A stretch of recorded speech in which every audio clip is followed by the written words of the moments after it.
এক ছিল ছোট্ট গ্রাম। গ্রামের পাশে ছিল একটি বড় নীল পাহাড়। সবাই বলতো ওই পাহাড়ের ওপরে নাকি একটি জাদুর ফুল আছে, যা কারো মন খারাপ থাকলে তাকে হাসি খুশি করে দেয়। গ্রামে থাকতো এক ছোট ছেলে, তার নাম রায়ান। রায়ান খুব সাহসী, কিন্তু একটু দুষ্টু ছিল। একদিন সে শুনল তার দাদু খুব অসুস্থ আর মন খারাপ করে আছেন। রায়ান ভাবল, আমি দাদুর জন্য সেই জাদুর ফুল নিয়ে আসব। ভোরবেলা এলো পাহাড়ের দিকে।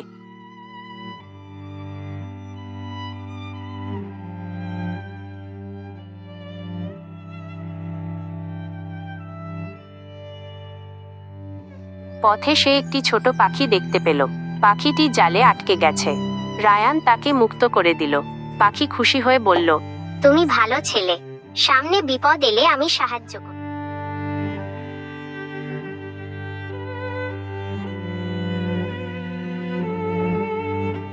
আরো সামনে গিয়ে সে দেখল একটি সরু নদী। নদী পার হওয়ার উপায় নেই।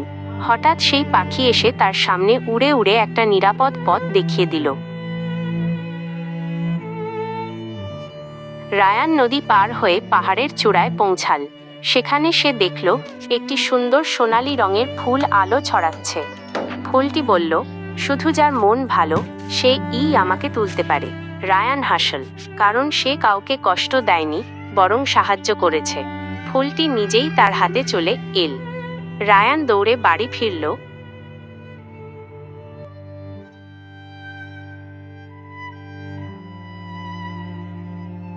এবং ফুলটি দাদুর পাশে রাখল। মুহূর্তেই দাদুর মুখে হাসি ফুটে উঠল। দাদু বললেন, জাদুর ফুল নয়, তোমার ভালো মনই আমার ওষুধ। সেদিন রায়ান বুঝল, ভালো কাজই আসল জাদু। রায়ান সেদিন দাদুর কথা শুনে খুব চিন্তায় ছিল। দাদু বলেছিলেন, নীল পাহাড়ে একসময় এক জাদুকর থাকতো। এই কথা রায়ানের মনে ঘুরছিল। রাতের বেলা হঠাৎ তার জানালার পাশে সেই ছোট পাখিটি এসে বসল। পাখি ধীরে বলল, রায়ান, তুমি যে ফুল এনেছিলে সেটা শুধু শুরু। পাহাড়ে আরো বড় রহস্য লুকিয়ে আছে।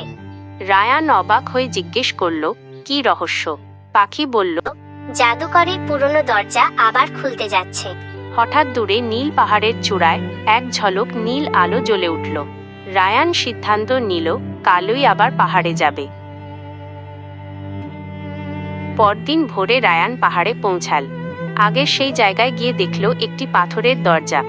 দরজায় লেখা, সাহস আর সততার পরীক্ষা। দরজা খুলতেই ভিতরে অন্ধকার সুড়ঙ্গ।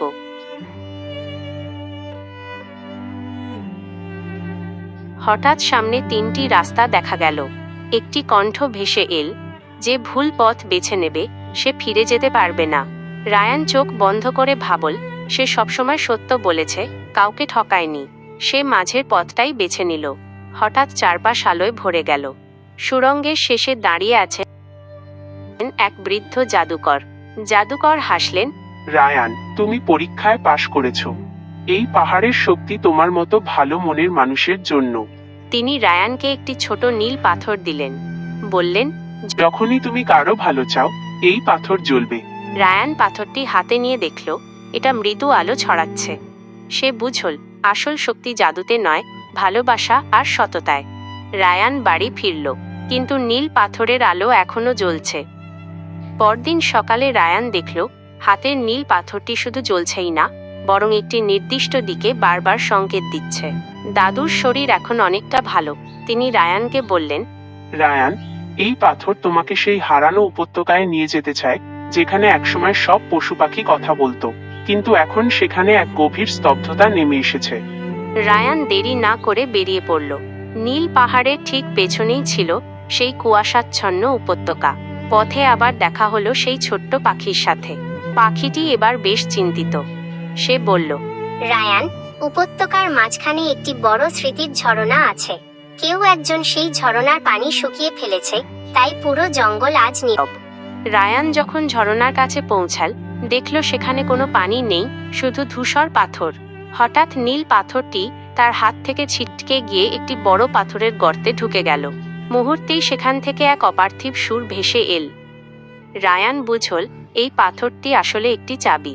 সে একাগ্র মনে প্রার্থনা করল যেন প্রকৃতি আবার প্রাণ ফিরে পায়। তার নিঃস্বার্থ ইচ্ছা আর পাথরের শক্তি মিলে এক চমৎকার কাণ্ড ঘটল। শুকিয়ে যাওয়া ঝরনা থেকে আবার রূপালি পানি বইতে শুরু করলো। মৃত গাছগুলোতে নতুন করে সবুজ পাতা আর রঙিন ফুল ফুটল। বনের প্রাণীরা আবার গান গেয়ে উঠল।